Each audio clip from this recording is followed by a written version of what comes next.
Uh, Now I'd like to introduce the first panel, and I will do so by introducing our moderator. And the panel is entitled, Unleashing the Power of Community Media to Fuel Equitable Revitalization. And our moderator is Linda Miller. Linda leads the Reynolds Journalism Institute's Inclusive Media and Economies Project, an effort to equip local media to report on and compete in an inclusive economy.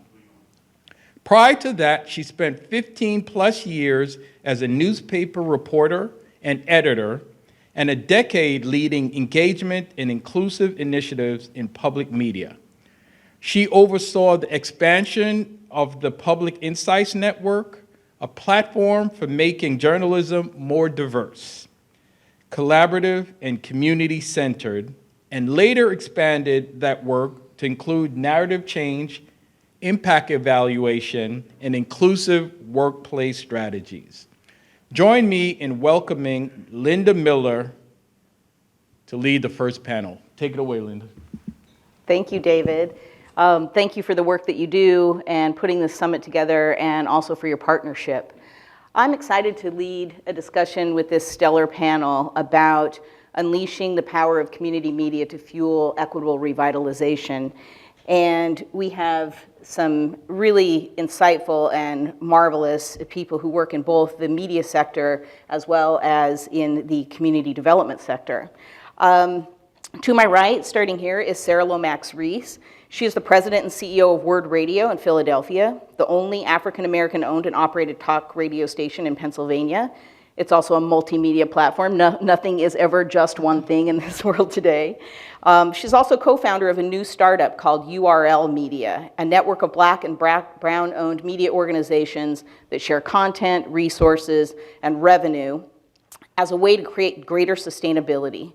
URL stands for Uplift, Respect, and Love. Welcome, Sarah. Thank you so much. Next to Sarah, we have Denise Rolock-Barnes. She's the publisher of the Washington Former, a weekly newspaper serving the African-American community in the Washington, D.C. metro area, since 1964. She also maintains a nonprofit organization that promotes literacy, sponsors internship opportunities, writing competitions, and scholarships for students interested in journalism careers. Welcome, Denise. Thank you so much. Here to my left, we have Andrew Natchison. He's the Chief Communications and Marketing Officer for the National Community Reinvestment Coalition, or NCRC. It's an association of more than 600 community-based organizations that create opportunities for people to build wealth, champion fairness, and end discrimination in lending, housing, and business. Welcome, Andrew. Thanks. And next we have David Beckford, who is also a partner in the Inclusive Media and Economies Project, along with MMCA and RJI. David is CEO and founder of Dynasty Consulting. He has 25 years of working with Black and Brown media organizations, helping them with everything from strategic planning to the execution of revenue strategies and making them competitive and sustainable. Welcome, David. Glad to be here. And last but not least, of course, we have Nicole Barcliffe, and she is the Senior Policy Director of the Local Initiative Support Corporation. In her role, she develops and implements federal legislative policy and advocacy agendas that support LISC's mission to forge resilient and inclusive communities of opportunity across America. Welcome, Nicole. Thank you. We're going to start off this discussion, I think, with you, Nicole, and ask you to give us a sense of how the community development and revitalization landscape is shifting. CDFIs are coming off one of the most productive periods in the sector's history, putting billions of dollars in new capital to work in communities that have experienced chronic disinvestment. What is driving those investments? How are they helping to change the economic narrative of Black and Brown communities, low-income and middle-income communities? And what kind of reflective work is happening in the industry in terms of internal practices related to racial equity? Thank you, Linda, and thank you for offering LISC the opportunity to participate in this dialogue. These discussions that are being held across today's panels are really extremely important and do sit at the heart of equitable community revitalization. We know, and we're all here, and I believe that many of us are in this work because structural racism, cultural racism, and individual level discrimination generate racial wealth, health, and opportunity disparities that systemically undermine the success of Black people, Indigenous people, and all people of color. LISC is a part of this discussion, a part of this movement to try to create and drive more equitable revitalization because we view the role of BIPOC media institutions in multiple ways. One, as partners and developing authentic public-facing narratives important to ensuring that public, private, and philanthropic dollars and resources actually go to support equitable investment in low-income urban and rural communities. And because those individuals and institutions that comprise BIPOC media should also be viewed as actual components of communities worthy of being potential recipients of the types of technical assistance and capacity building and financial supports offered by institutions like CDFIs. So we hope to both partner to drive the work, but also figure out ways to support local communities and tell important stories that shift public narratives and shift resources to support revitalization. The landscape of community revitalization is absolutely shifting, and by definition and designation, CDFIs are supposed to be these mission-driven financial institutions that take this market-based approach to supporting communities that have experienced historic disinvestment and that are socially and economically challenged in different ways. The shift occurring is not just because this is what CDFIs and other intermediaries have been tasked to do, but it's actually in an intentional and explicit response and approach to the racial reckoning that occurred over the past 18 to 24 months, and we're still in the midst of it. It's a response to the pandemic and the disproportionate effect that the pandemic had on Black and Brown and Indigenous communities across the country. And the shift is really intentional is in that it is not just business as usual, it's calling out the root causes of why certain populations and communities struggle to thrive, and then also actively seeking to improve the way that we as institutions view inequity and how we actually function internally in order to decrease disparities within our own functioning and the way that we infuse capital into local communities.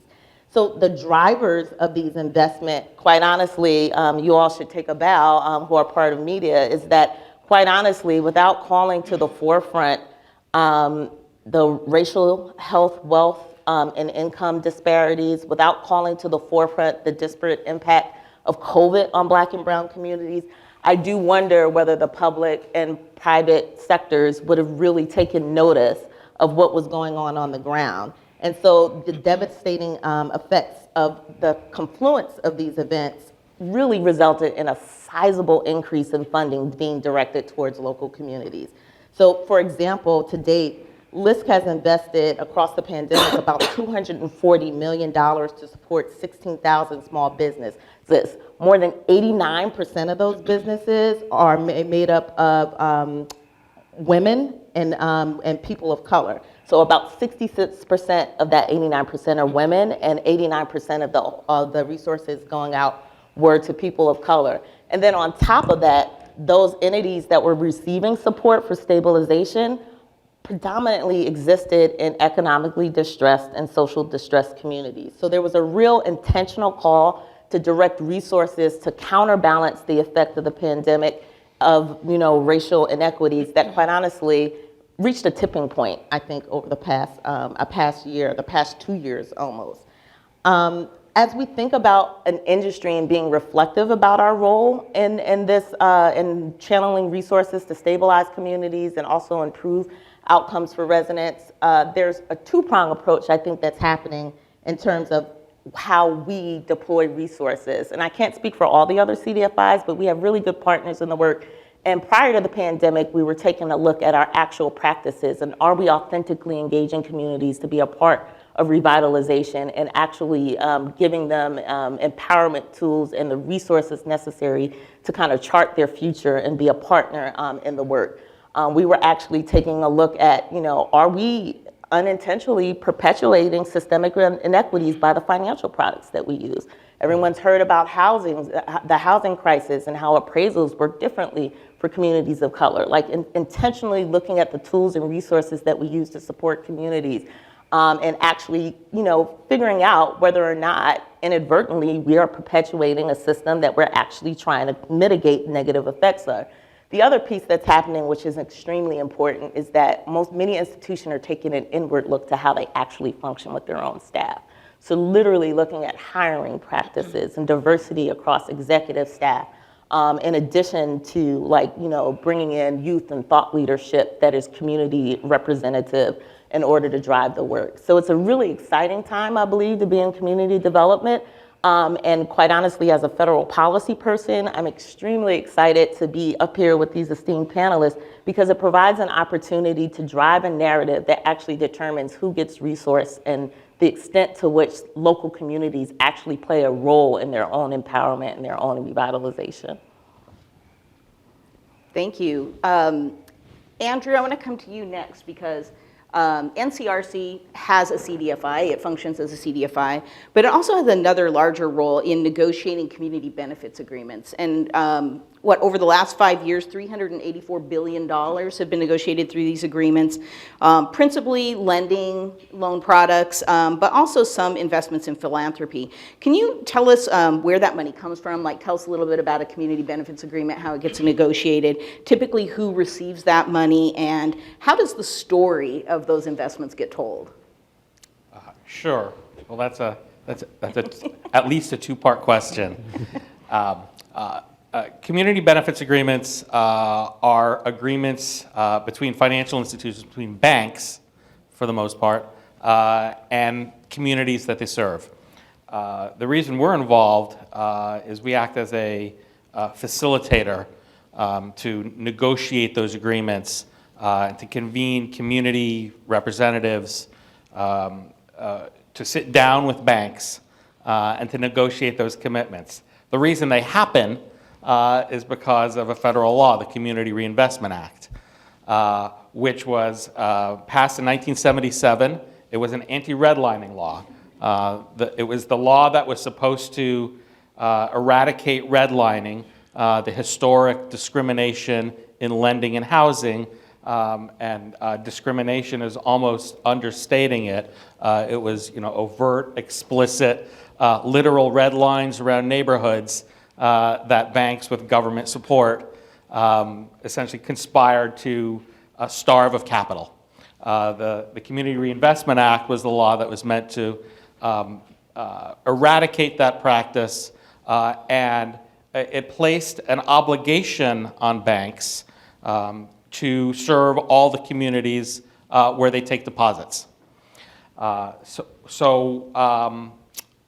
The stick in that law is when it comes to mergers and acquisitions, a moment when banks have to prove that they have been living up to the commitments and the requirements of this act. There's more to it. They're evaluated periodically, but those evaluations, which, by the way, 98% of the time turn out positive for the banks, but at these moments when banks want to acquire another bank, merge, grow their business, there's another examination to verify their commitments. And this is the moment when banks will step up and make explicit commitments to increase their investments in lower income and BIPOC communities. So that's the backstory. So they leverage that moment in time. Right. The community comes together and they hold the bank's feet to the fire Yes. in terms of these agreements that get negotiated. Yeah. Now, you also asked who's at the table. This is, by and large, a community development network of local organizations, local housing providers, local advocacy organizations, local community service organizations, all of whom weigh in on the community's needs and how well a bank is serving those needs. And you'll notice I didn't mention media. And of course, that's my interest in this conversation, is a recognition that local media and I'm going to, in this case, I'm going to refer, broadly to local media, but of course BIPOC media as well. Media is not part of the community development landscape. It just isn't. And that strikes me as a gap. And it's a mutual gap. It's a mutual blind spot. The community development industry, if you will, the sector, doesn't think of local media as part of its crowd. And local media doesn't think of itself as a community development institution. This appears to me to be a gap that ought to be addressed. And it's surprising too, because your organization and LISC and other CDFIs and your bridge organizations, you're bringing resources to the community, and you have a need to have that story told. But again, as you said, like community media as businesses who are investing in their communities in many of the same ways that these community development organizations are investing. They're not just telling stories. You're in your businesses, you're employing people, you're training the next generation of journalists, and giving back to the community as well. And so I want to go to Denise and Sarah and just, again, your media platforms serve many of the same purposes. You are a community service provider as well. And I'm wondering if you could, talk about that a little bit, even though you're not thought of in the same vein as, say, affordable housing or childcare providers or healthcare. You contribute to your community's economic mobility and vitality. So tell us a little bit about that work, about the work you do to advance equity, to expand opportunity, and also to create this more accurate narrative of community well-being. While I appreciate the fact that the media has brought some amplification to the inequities in the community, it's also telling those strengths-based, solutions-oriented stories that your media outlets excel at. So maybe, Sarah, do you want to kick us off and just tell us a little about Word and some of the projects that you've launched there? Sure. First, I would just, I think that WURD and most Black-owned media organizations are community development institutions, not necessarily in the same vein as a CDFI or the traditional range, but to your point, Linda, we are serving our communities in tangible, consistent, and comprehensive ways, and that has been our role, I think, from the origin of Black media. If you go back to 1827, when Freedom's Freedom's Journal was the first Black newspaper that was started, and the goal was to serve Black people and to articulate the full humanity of Black people at that time when many were enslaved. The work that we do in Philadelphia is all about addressing the needs of the Black community in Philadelphia, which is a predominantly Black city. Almost 45% Black/African American. It's the largest, it's the poorest big city in the country. It is the second most segregated city in the country. And it has a host of challenges that disproportionately impact the Black community. And so as the only Black-owned talk radio station, my family owns WURD. We bought it in around 2002. And I've been running it since 2010. And the whole mission of WURD is to empower, uplift, inform the Black community. Because Philadelphia is a city that is rich with resources, but for some reason, those resources miss the largest demographic in the city too often.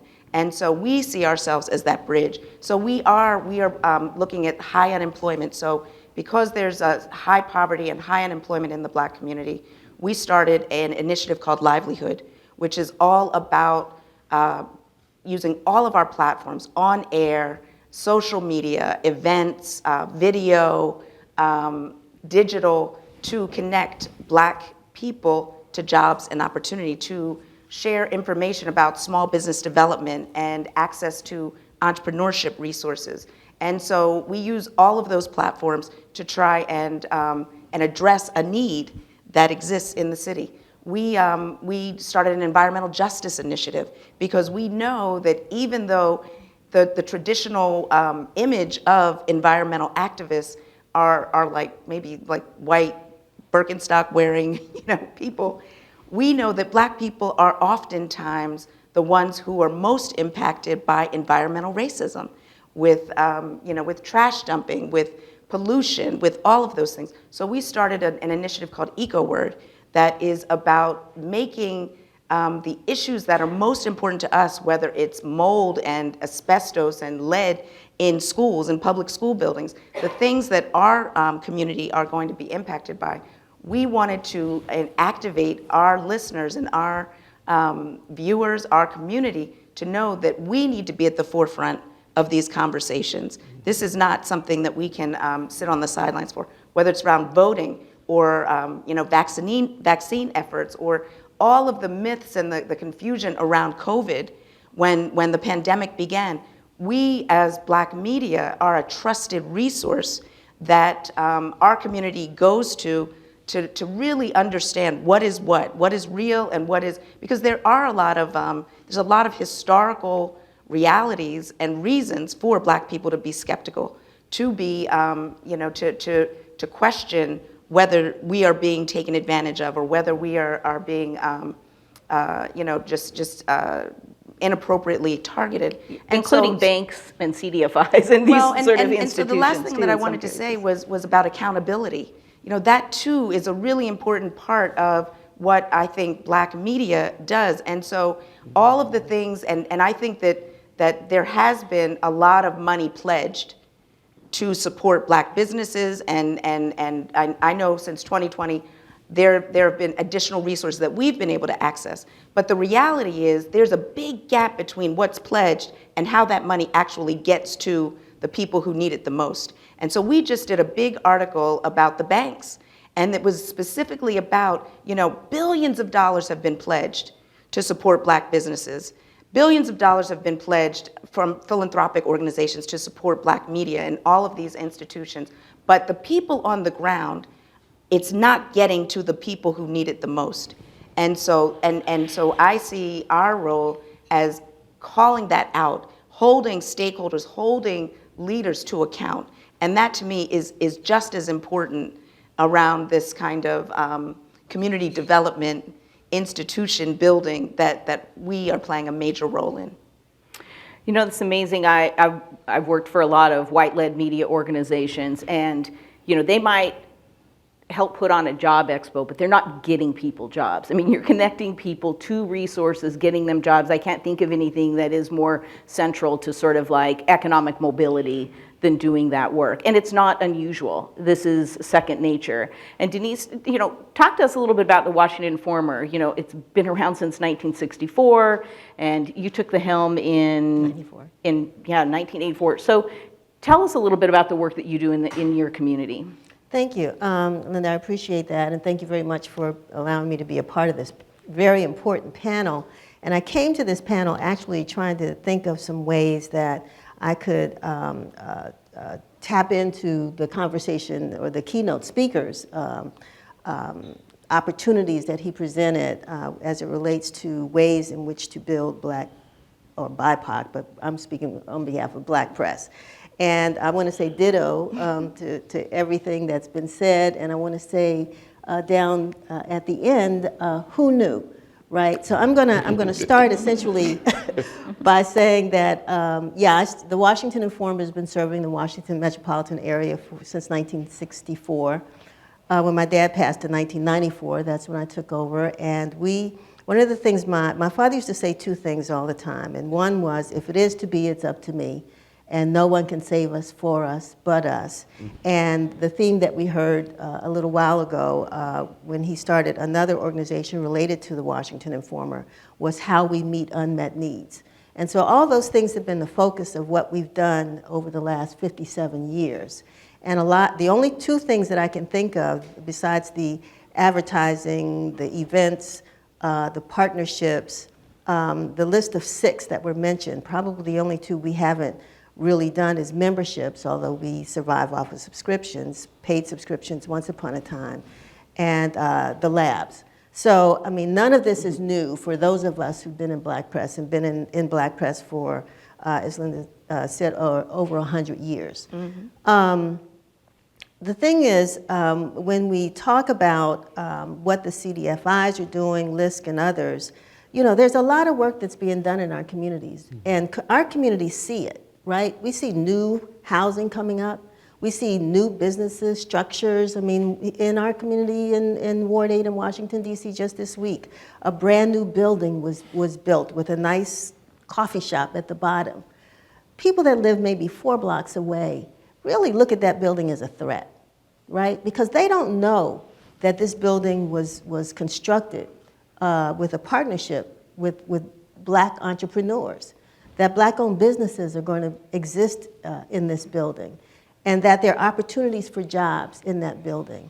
And so we see this, and this whole issue of gentrification really has created fear when we see development as opposed to opportunity and what that means for our community. So this is where the Black press comes in, right? We're called to come to the press conference to cover the stories. We're not called when the monies are being transferred.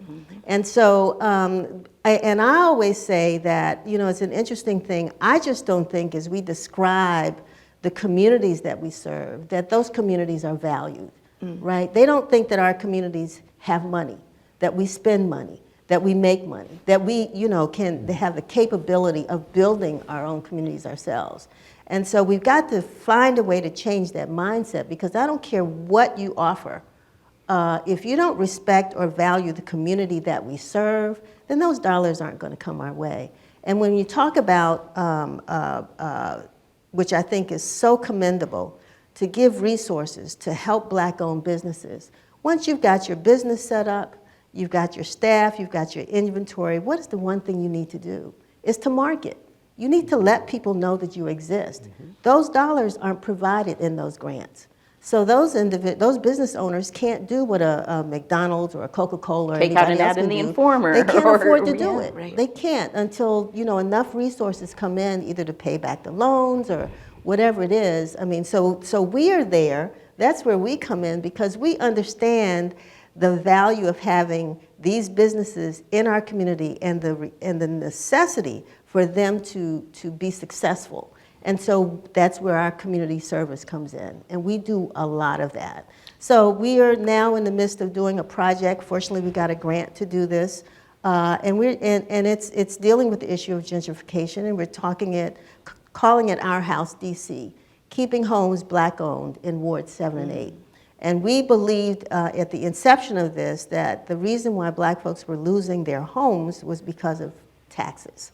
We found out that's not the case. There's a whole lot of other reasons why we're essentially giving our houses away when we need to know what the tools that we can have to maintain those homes. That means that we have to work with banking institutions and CDFIs and home ownership groups, but they don't have money for marketing.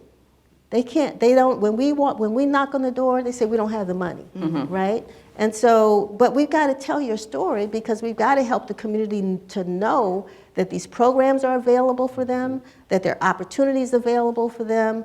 And so to me, it's just a mindset that says, you know, we need to figure out a way, and that's where the partnerships come in, the events, whatever those 6 things that were mentioned, you know, wrapping some resources around that to create relationships with media organizations that actually are in those communities, right? I mean, we're right there to help to develop or build the message out if we're sincere about seeing some change.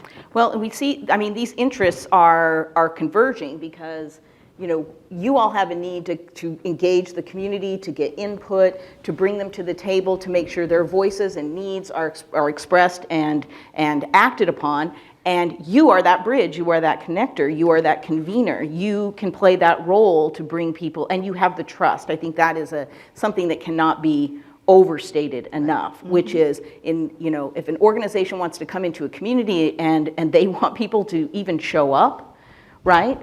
They need that trusted intermediary, and that is essentially one of the many roles that your companies and businesses provide to the community. So, again, like there's just so much in common and working toward the same ends here that it's kind of remarkable that these two sectors aren't more integrated or even in conversation with each other.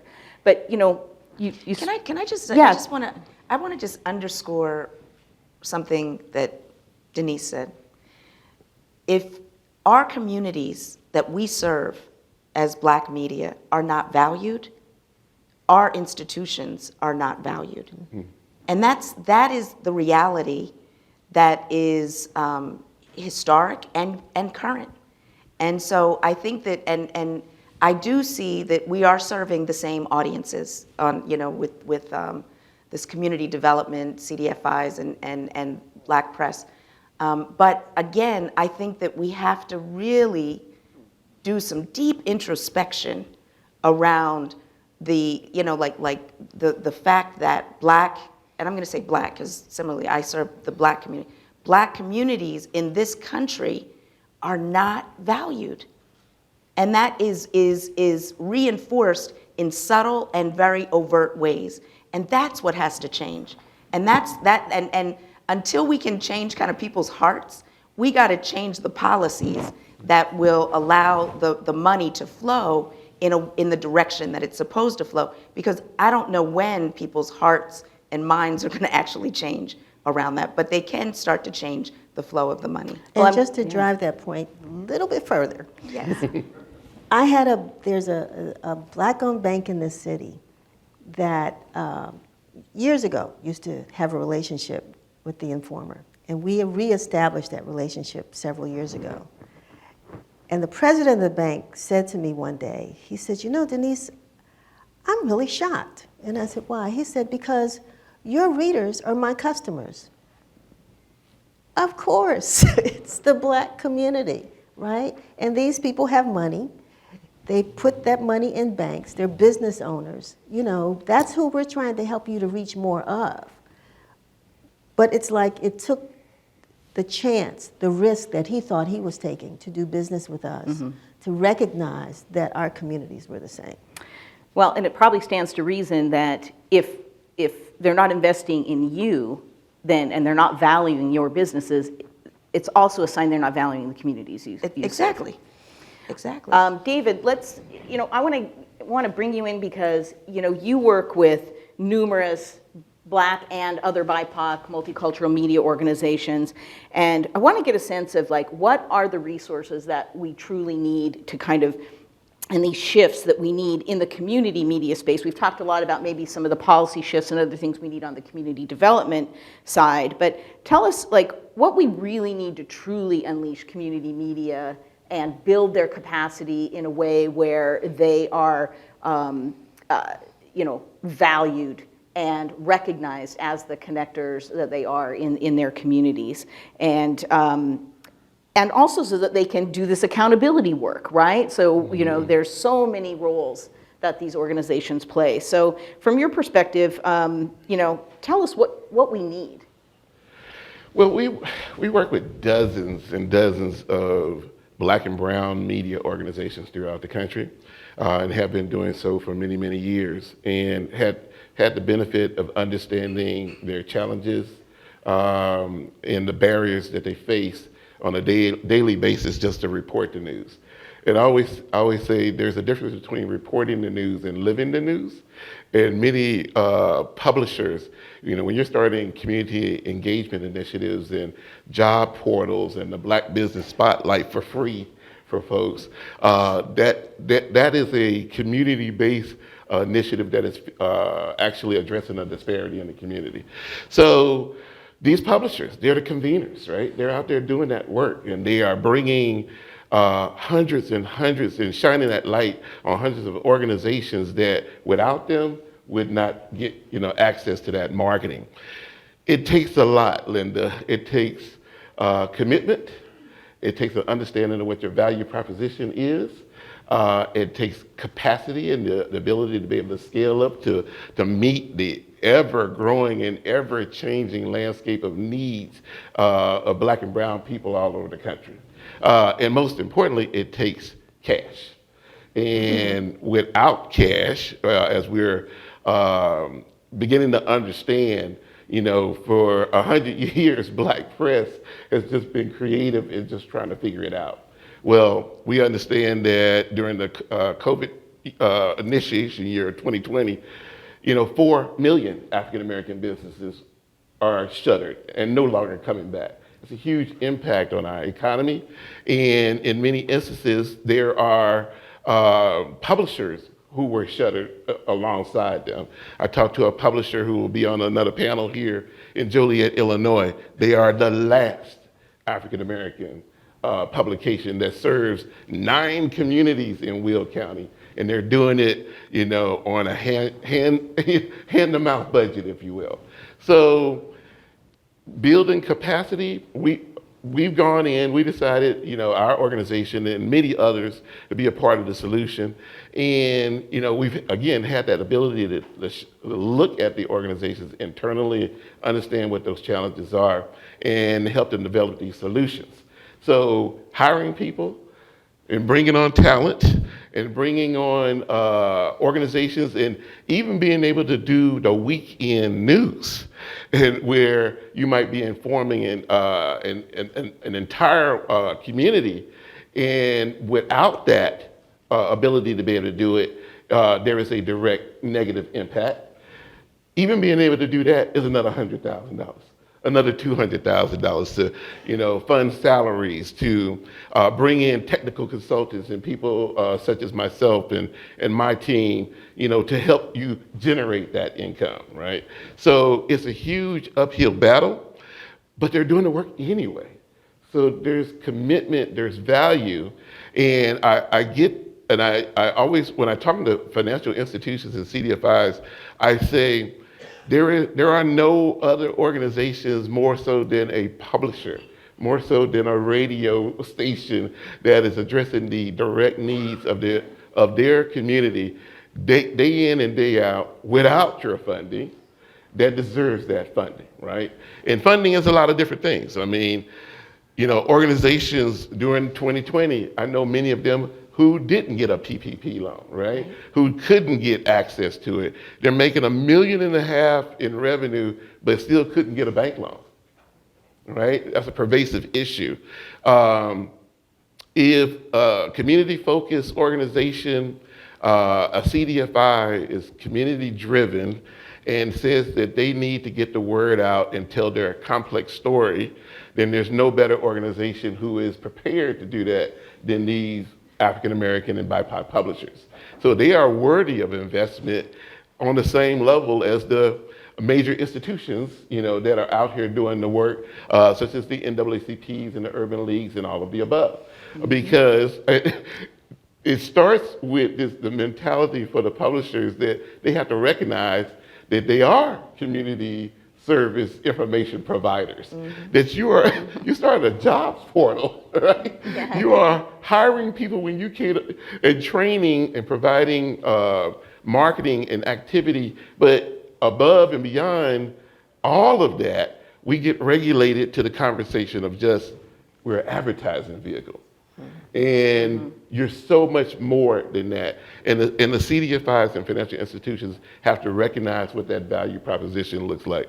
So when they walk in the door and they want to have a conversation about a partnership, the general reaction is we'll bring in our advertising people, our communications team or someone to talk, because that's kind of the traditional relationship that you kind of see between, if you have even that, right? If you have that, and what that translates into, Linda, I'm a dollars and cents guy. It translates into a media placement. I'll do a half a page ad with you for Black History Month, maybe, and that might be $10,000. And $10,000 doesn't pay me as a consultant to come in and help you make $100,000, right?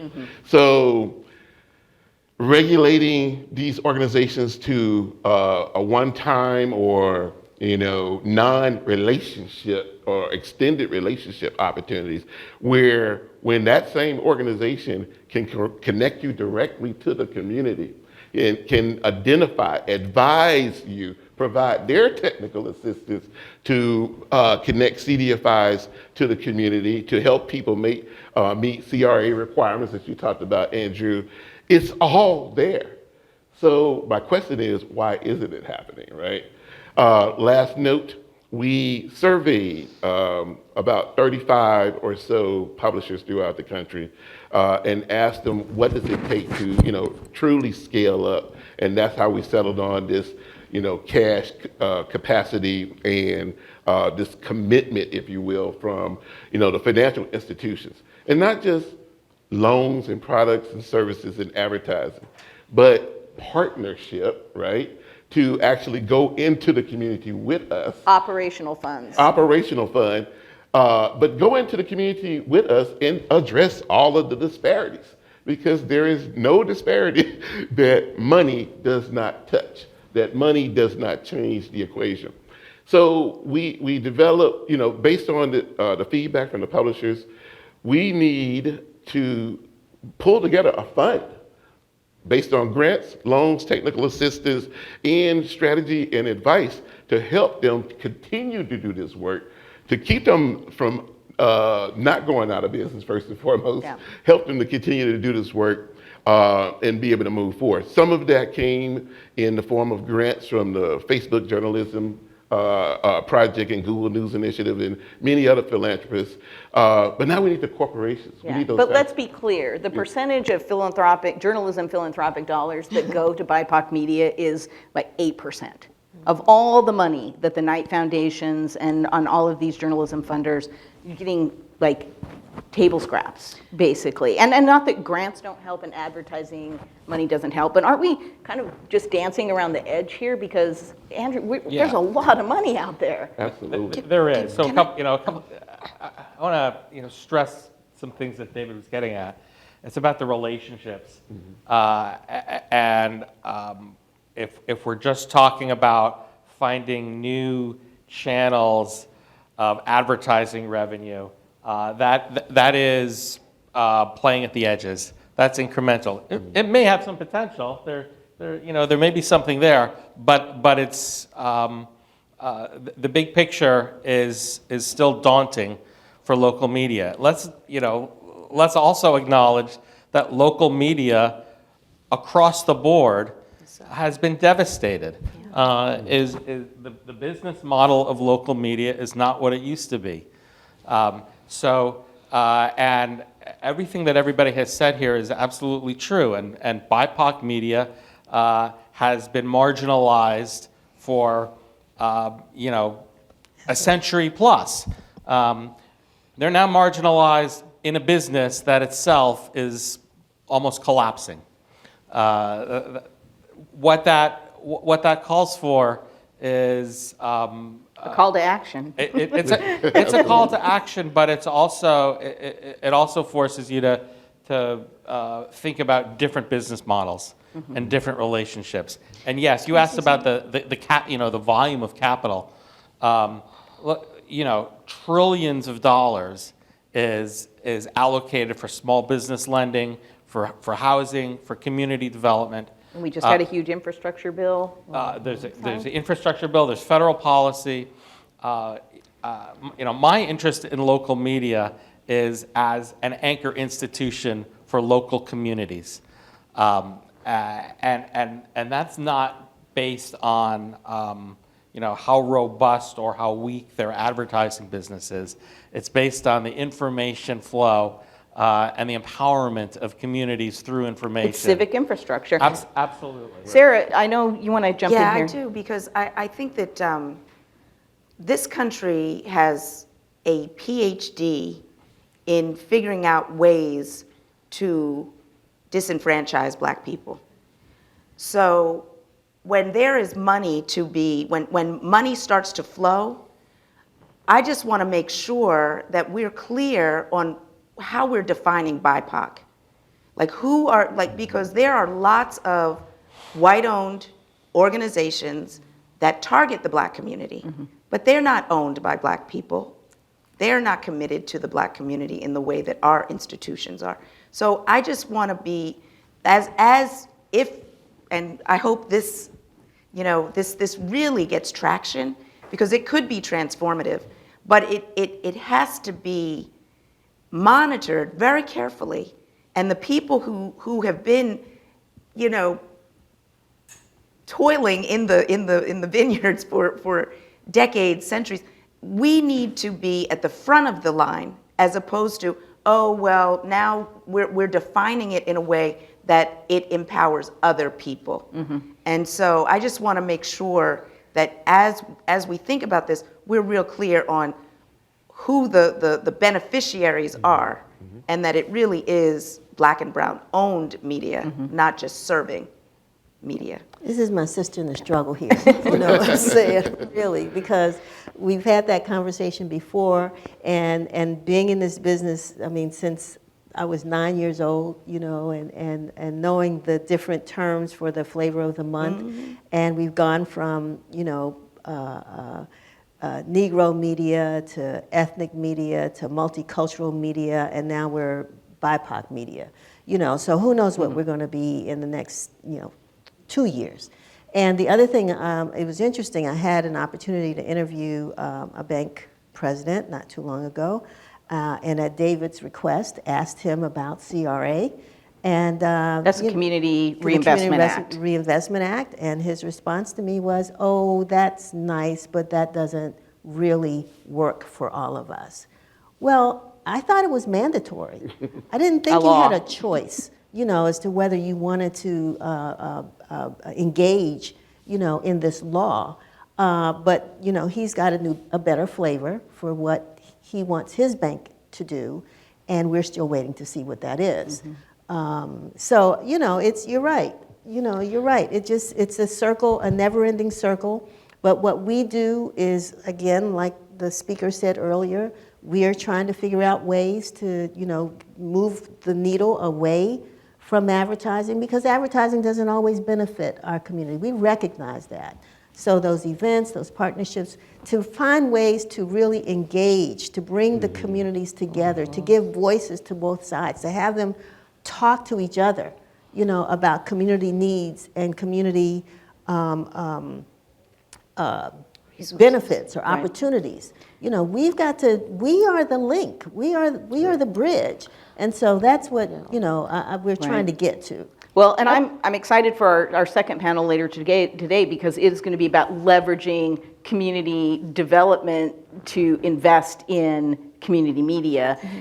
But before we take some questions a little bit, I want to ask Nicole to come back in, because we have someone who's a policy expert here, right? So we talked about some of the things that have to change, and there are some real consequences when these stories of these investments and other things aren't told at a policy level, right?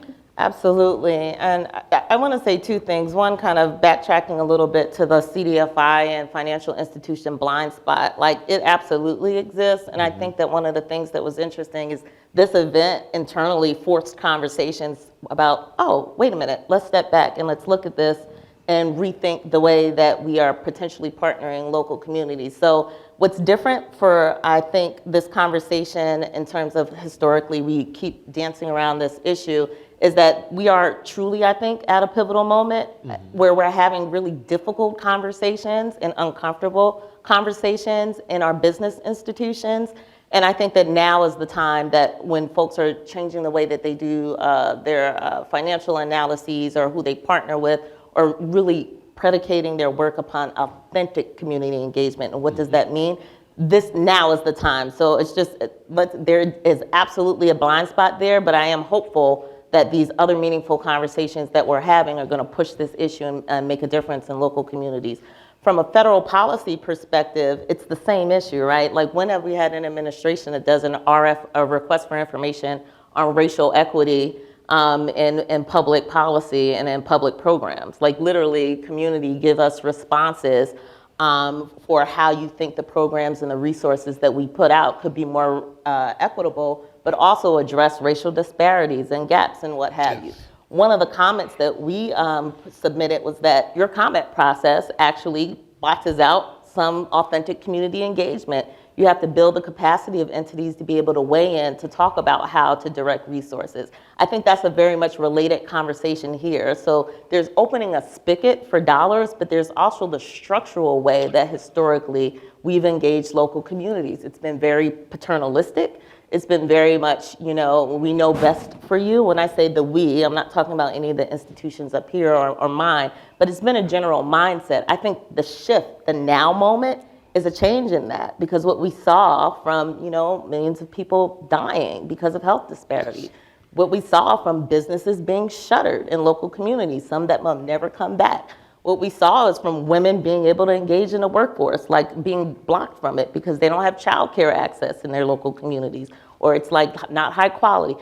All of those things are forcing a different narrative about how we channel public resources and how private sector resources can be leveraged. So I think that there is a real role for that. And the other piece is that there is, I say this in a lot of the policy issues I represent, there is a multi-sector shared responsibility for BIPOC communities. It is not one sector's goal or role to take care of everything. We all have a role, and it's playing to our strengths and our piece in the puzzle that I think honestly can help turn the tide for how local communities experience wealth, help, and progress. The last thing that I'll say is that we often talk about, there was a comment earlier, and I forget who said it, but basically this mindset that our communities operate from a scarcity point, right? Like there's nothing to grab on there to build upon. That's not, we're in communities of opportunity that have been historically under-resourced, that face multiple barriers. I think recognizing that through an investment strategy approach, but also through policy lenses, right? How do you undo redlining? How do you thoughtfully think about transit development? How do you think about those things at a higher level and telling those stories, like literally the role of media and actually promoting that narrative of equity is really transformational, and it helps drive a different point home. So I think we are at a now moment where things can look very different. Yeah, I think there's a real opportunity. We have a little. Can I just say one thing? One other Sure. thing? I just want to say that, like Martin Luther King said, we have a fierce urgency of now.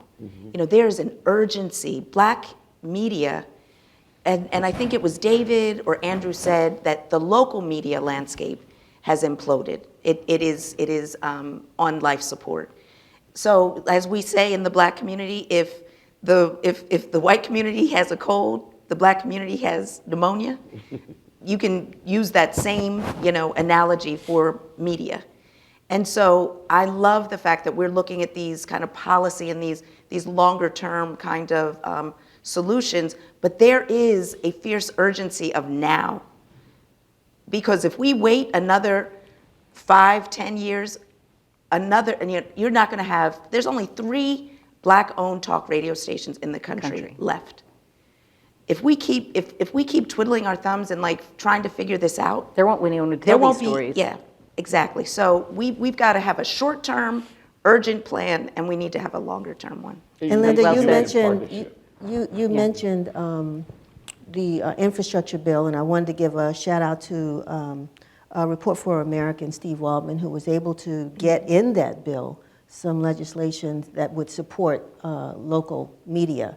And then secondly, a shout out to my own trade association, National Newspaper Publishers Association, that was instrumental through Congresswoman Eleanor Holmes Norton 2 years ago to do a study into government, the disparity with government advertising in Black-owned press, and that study. And we do see some movement there Right.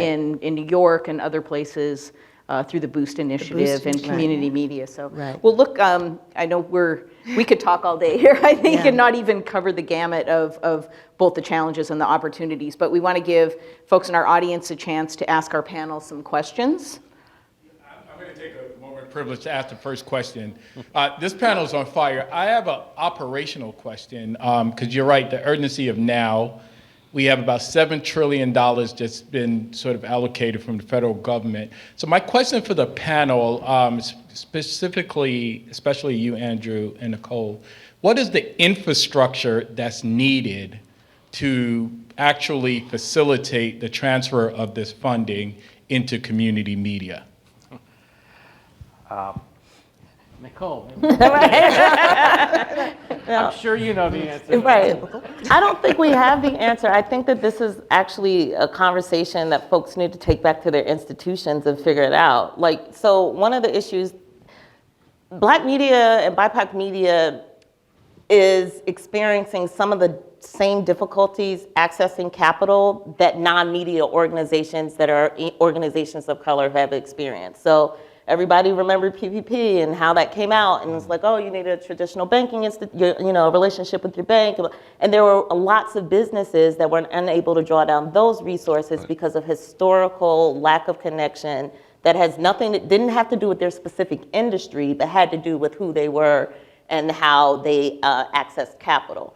We haven't figured all of that out, but that actual process has changed the way that I think most institutions look at their practices for getting information out about what products are available, offering different types of products to match different business needs.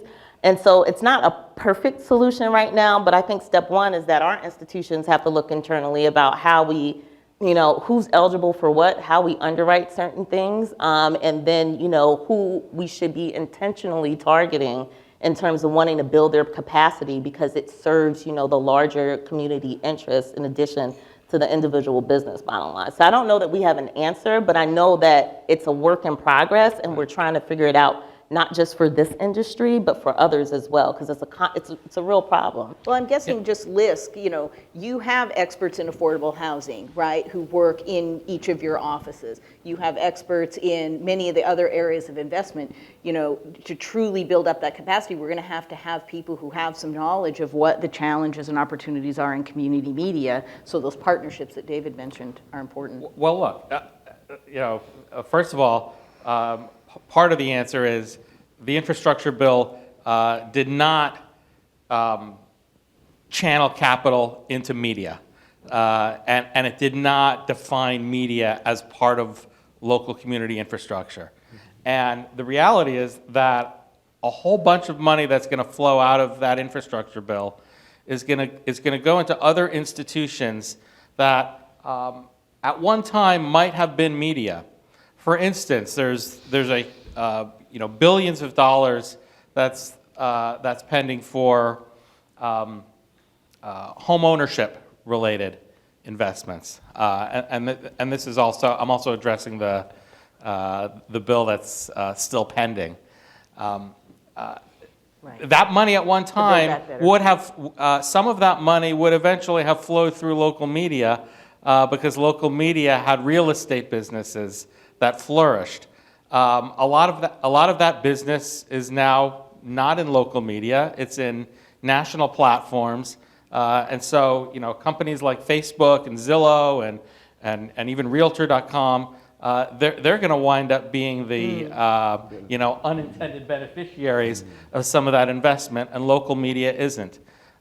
So this is a structural problem for media that needs to be addressed, and it needs to be elevated in the national dialogue so that media is part of that institutional framework for community success. Well, I think we definitely have the start of the conversation that can lead us to understand what capacity building we need to do, what infrastructure we need to build, what policies we need to change. And I just want to thank our panelists here for coming here today, sharing their insight, giving us a window into, again, what our opportunities are here. And I just want to ask everyone to give them a round and thank them for their excellent comments. Thank you.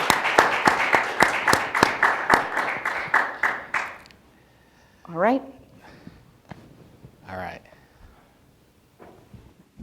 We'll break.